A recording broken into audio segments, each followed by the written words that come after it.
In this video, I will show you how to get CS2 BETA ACCESS easily. CS2 is now available to almost everyone, although it's still in a limited beta testing phase.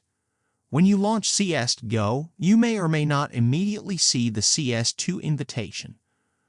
For those who don't see it right away, I'll explain how to resolve this issue later on. To begin, if you check the news, you'll find the necessary requirements to get CS2 Beta Access. Anyone with an official matchmaking skill group and a significant number of matches played in one of the regions where the beta is open can download CS2 if they also have Prime activated on their account.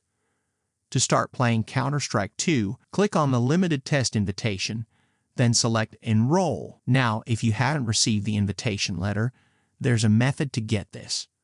Open your Steam account, locate CS2. Go in your game's library, right-click on it, and choose Properties.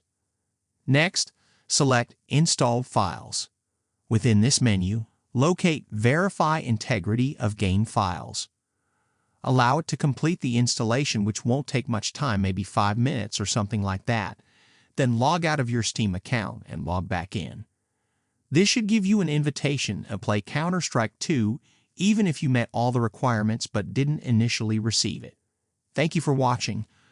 Please share this video to your friends if it was helpful, and have a nice day.